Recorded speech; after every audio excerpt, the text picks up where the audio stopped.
You should answer the questions as you listen, because you will not hear the recording a second time. Listen carefully and answer questions 1 to 5. Excuse me? Yes? I wonder if you could spare a few minutes to do a survey on transport. It won't take long. No, that's fine. Oh, lovely. The survey is on behalf of the local council. They'd like to know about what transport you use and any suggestions for improvement. Can I start by asking you how you travelled to town today? Sure, I came on the bus. Great. Now, can I get a few details about yourself? OK. What's your name? It's Louisa. Yes? Hardy. Can you spell that, please? Yes, it's Hardie. Great, thanks. And can I have your address? It's 19 Whitestone Road. Oh, right, I know that area. It's Bradfield, isn't it? That's right. Is the postcode GT7? It's actually GT8 2LC. Great. And could I ask what your job is? Are you a student? I've actually just finished my training. I'm a hairdresser. Oh, right. And one more question in this section. What is the reason for you coming into town today? Actually, it's not for shopping today, which would be my normal reason, but to see the dentist. Right. Thanks. Before you hear the rest of the interview, you have some time to look at questions 6 to 10.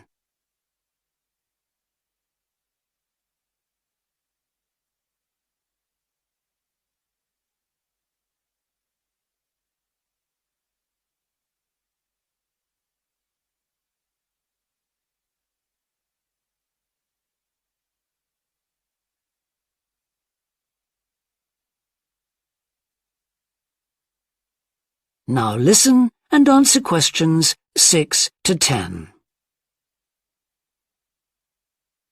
Now, in this last section, I'd like you to give us some ideas about the facilities and arrangements in the city for getting to and from work. Any suggestions you have for improvements? Well, something I've thought about for some time is that when I do walk and I'm doing a later shift, I think the lighting should be better. Yes, good point. And of course, I think it's a real shame they've been cutting down on the number of footpaths. They should have more of those. Then people would walk more. Yes, right. And I don't think there are enough trains. That's why I don't use them. You have to wait so long. Thanks. And finally, I'd like to ask your opinion on cycling. As you may know, there's a drive in the city to get more people to cycle to work. Right.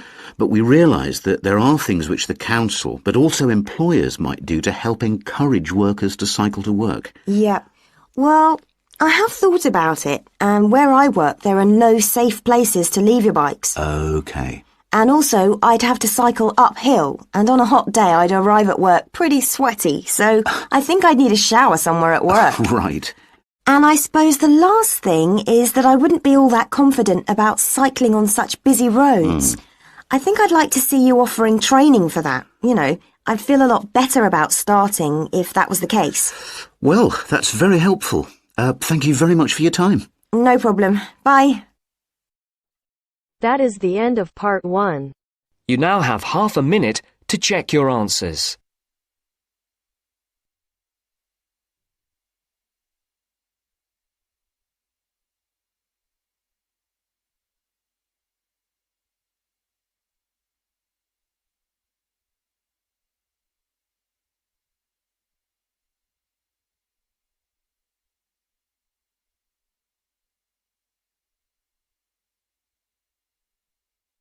Now turns to part 2. Part 2.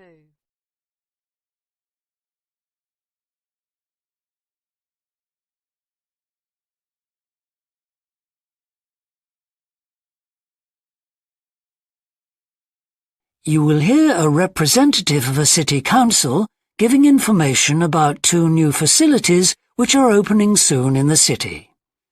First, you have some time to look at questions 11 to 14.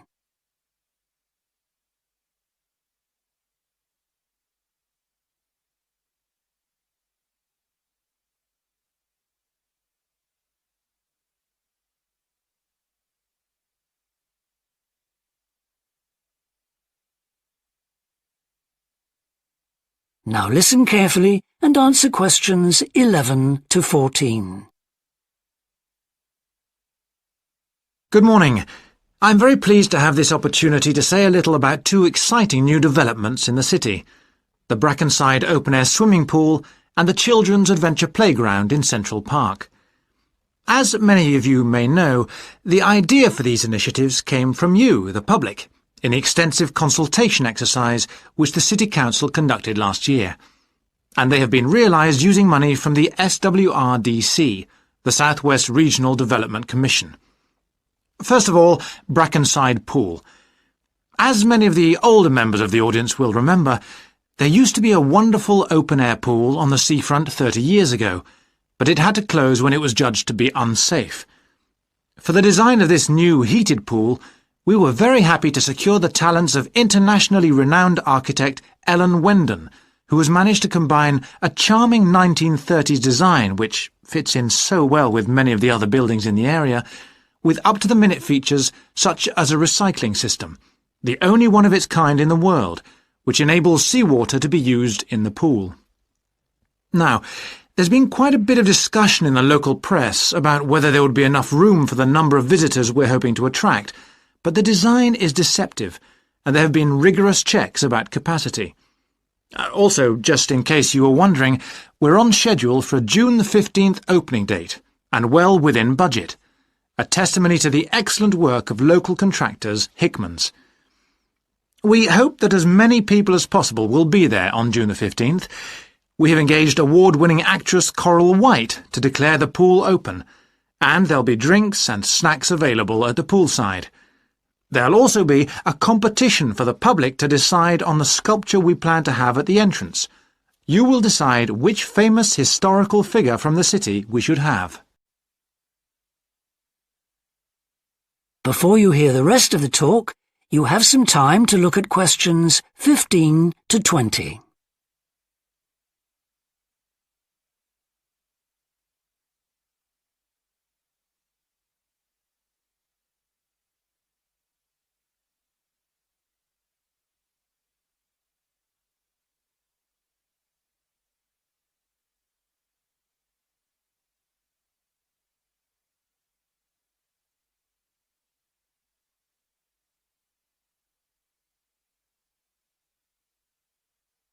Now listen and answer questions 15 to 20.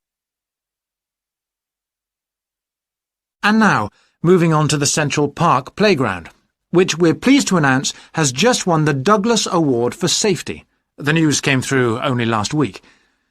The unique design is based on the concept of the global village, with the playground being divided into 6 areas showing different parts of the world, each with a representative feature. For example, there is a section on Asia, and this is represented by rides and equipment in the shape of snakes, orangutans, tigers and so on, fauna native to the forests of the region. Moving south to the Antarctic, we couldn't run to an ice rink, I'm afraid, but opted instead for climbing blocks in the shape of mountains. I thought they could have had slides for the glaciers, but the designers did want to avoid being too literal. Then on to South America. And here the theme is El Dorado, games replicating the search for mines full of precious stones. And then, moving up to North America, here there was considerable debate.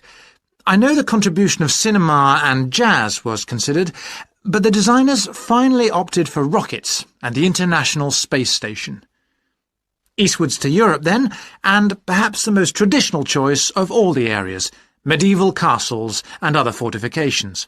Then last but not least, moving south to Africa, and a whole set of wonderful mosaics and trails to represent the great rivers of this fascinating and varied continent.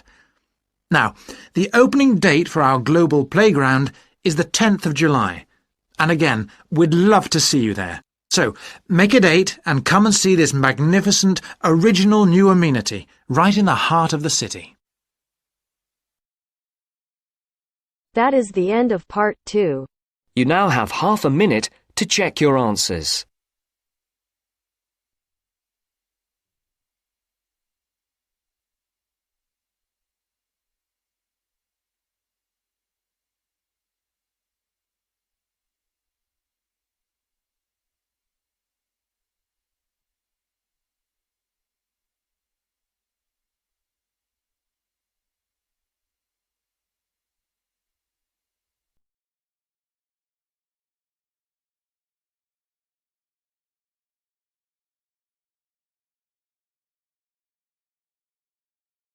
Now turns to part 3.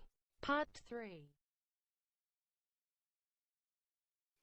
You will hear two anthropology students called Victor and Olivia discussing their joint presentation about a Norwegian explorer called Thor Heyerdahl. First, you have some time to look at questions 21 to 24.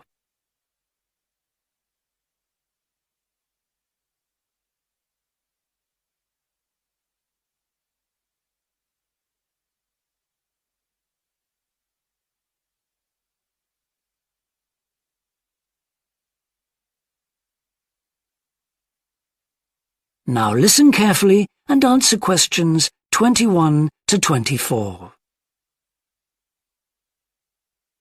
Right, well, for our presentation, shall I start with the early life of Thor Heyerdahl? Sure.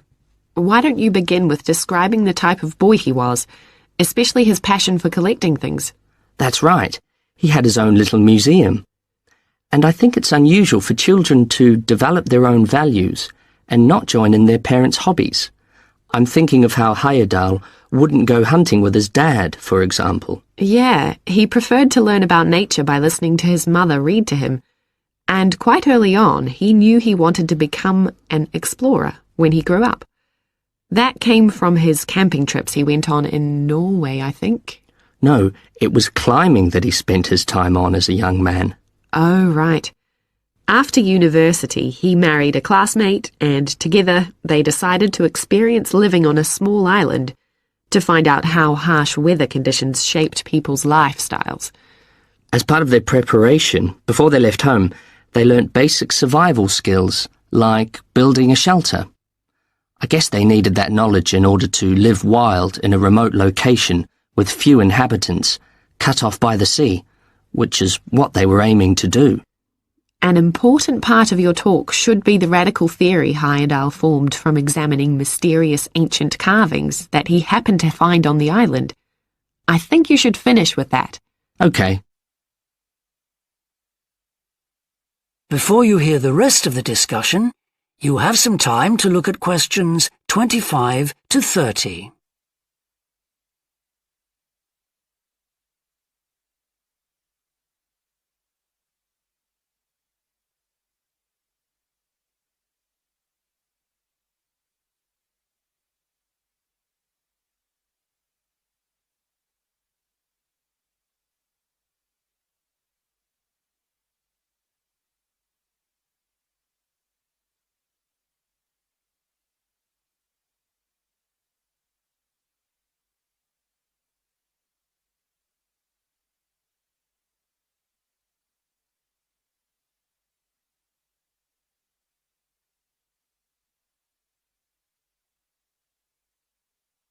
Now listen and answer questions 25 to 30.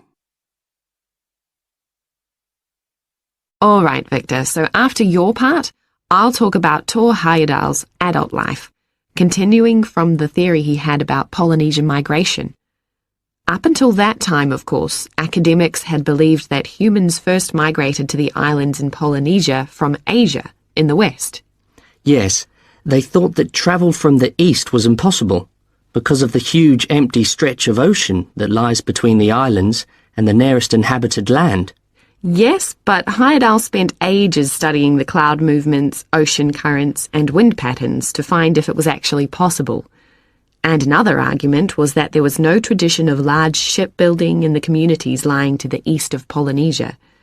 But Heyerdahl knew they made lots of coastal voyages in locally built canoes. Yes, or sailing on rafts, as was shown by the long voyage that Heyerdahl did next. It was an incredibly risky journey to undertake. Sometimes I wonder if he did that trip for private reasons, you know, to show others that he could have spectacular adventures. What do you think, Olivia? Well, I think it was more a matter of simply trying out his idea, to see if migration from the east was possible. Yes, that's probably it. And the poor guy suffered a bit at that time because the war forced him to stop his work for some years. Yes. When he got started again and planned his epic voyage, do you think it was important to him that he achieve it before anyone else did? I haven't read anywhere that that was his motivation. The most important factor seems to have been that he used only ancient techniques and local materials to build his raft. Yes. I wonder how fast it went. Well, it took them 97 days from South America to the Pacific Islands. And after that, Heyerdahl went to Easter Island, didn't he? We should mention the purpose of that trip. I think he sailed there in a boat made out of reeds. No, that was later on in Egypt, Olivia. Oh, yes, that's right. But what he wanted to do was talk to the local people about their old stone carvings and then make one himself to learn more about the process. I see. Well, what a great life. Even though many of his theories have been disproven, he certainly left a lasting impression on many disciplines, didn't he? To my mind, he was the first person to establish what modern academics call practical archaeology.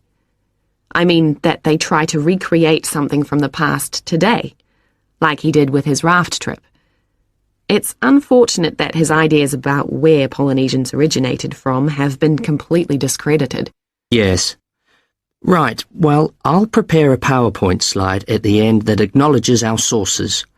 I mainly used The Life and Work of Thor Heyerdahl by William Oliver. I thought the research methods he used were very sound, although I must say I found the overall tone somewhat old-fashioned. I think they need to do a new, revised edition. Yeah, I agree. What about the subject matter? I found it really challenging. Well, it's a complex issue. I thought the book had lots of good points. What did you think of the illustration?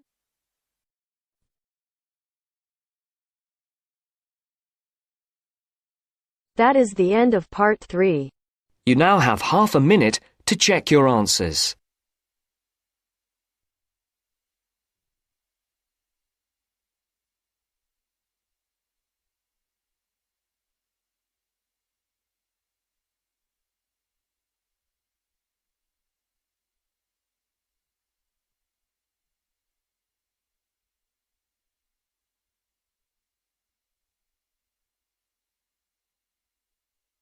Now turns to part 4. Part 4.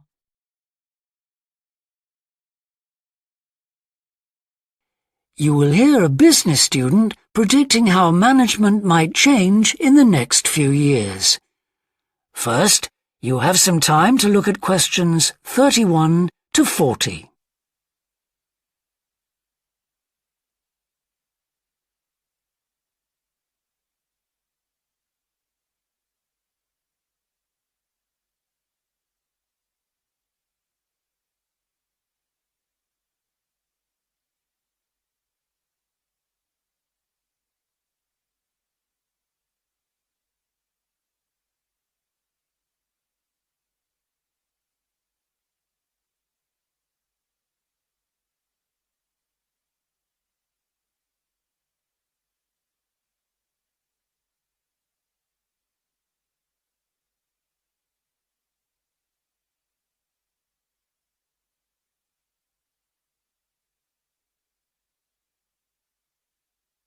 Now listen carefully and answer questions 31 to 40. Well, I've been talking to managers in a number of businesses and reading surveys about the future of management. And what I'm going to present in this seminar is a few ideas about how the activity is likely to change in the next 10 years. It isn't a scientific statistical analysis, just some ideas for us to discuss. One area I want to mention is business markets, and I'm sure a really significant development will be a major increase in competition, with companies from all around the world trying to sell similar products. Consumers will have much more choice. For instance, food products sold in Australia might be manufactured in the USA, China, Finland, and dozens of other countries.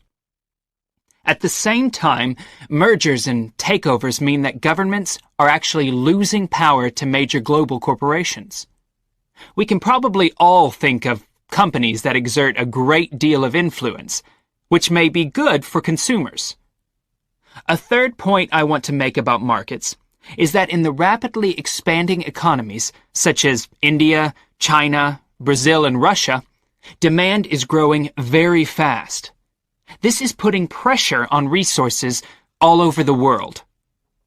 I think businesses are becoming more open to external influences.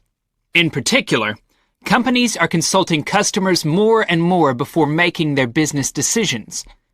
Companies are finding out what they want and providing it, instead of making products and then trying to sell them, which is the model of years ago.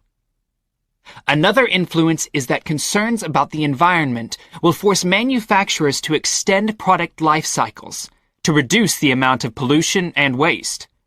And, in some cases, regulation will need to be strengthened. Many societies are much more fluid and democratic, and the structure of companies is changing to reflect that. I think we're going to see a greater emphasis within companies on teams created with a specific project in mind.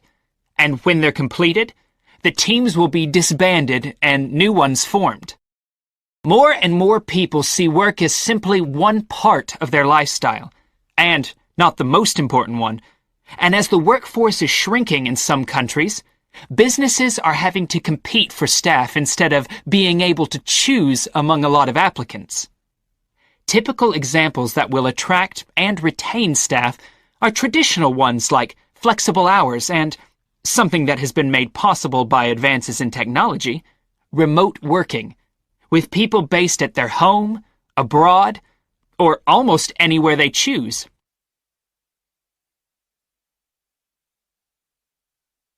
Management styles will almost certainly continue to change. Senior managers will require a lot more than the efficiency that they've always needed. Above all, they'll need great skills in leadership so that their organization can initiate and respond to change in a fast-moving world where they face lots of competing requirements and potential conflicts. In most of the world, the senior managers of large businesses are mainly men in their 50s and 60s. The predominant style of management will almost certainly become more consultative and collaborative, caused, above all, by more women moving into senior management positions. Many of the changes are influenced by developments in the wider economy. The traditional emphasis of business was manufacturing, and of course the service sector is very important. But we shouldn't overlook the growing financial contribution of IP, that is, intellectual property. Some books and films generate enormous sums from the sale of related DVDs, music, games, clothes, and so on.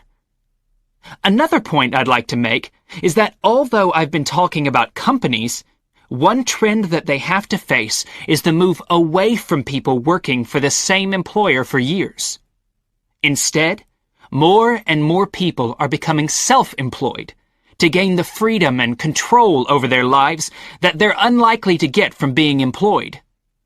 Okay, well, that's all I want to say, so let's open it up for discussion. That is the end of part 4. You now have half a minute to check your answers.